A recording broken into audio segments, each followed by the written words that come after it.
Hey guys, I just want to talk about Life is Strange 2, and boy, it started strong. And I think that's what makes this so hard to talk about, as a super fan of the genre, having played just about every well-known narrative game out there, I had such low expectations coming into Life is Strange 2. I really thought they were going to use the name to sell a much more mediocre story. That's kind of what ended up happening, but the first episode really gave me hope. I had so much fun with that first episode. I really was invested in the characters and the story at the start. And I think for good reason, it was a separate story. It wasn't relying on the first game's success. It was its own thing, which is what I wanted. But not only that, they introduced some really likable characters in Lila and Brody. And the two boys, I was invested in them. I was in full throttle, wanting to see where the spectacular journey would take them. But where it ended up was just so far from where it started, where these likable characters were replaced with really unlikable characters along the way, and the only real constant throughout the story was Sean and Daniel.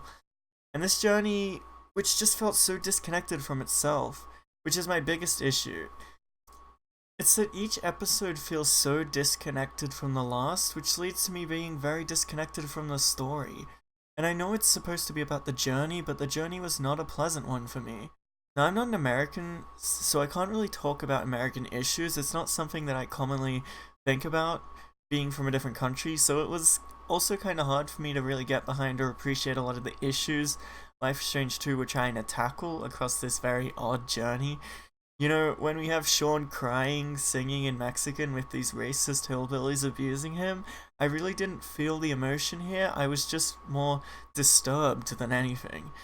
And I don't know if the point of it was just to make the player uncomfortable, or I don't know.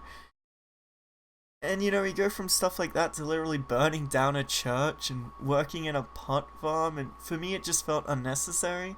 I never quite got what they were going for with the inclusions of these things, and it kinda went a bit far at times, where I pondered if this entire game was just one big political statement against Donald Trump's America.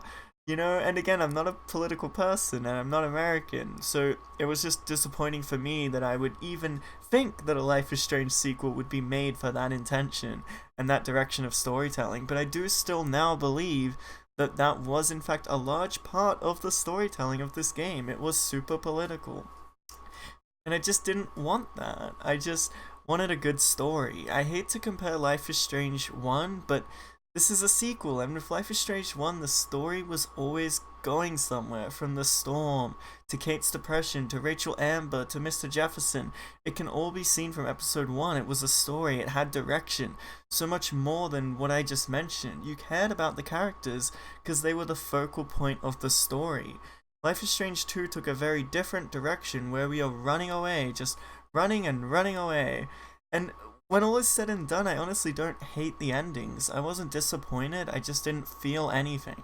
I didn't cry, I wasn't happy, and again, I wasn't even disappointed.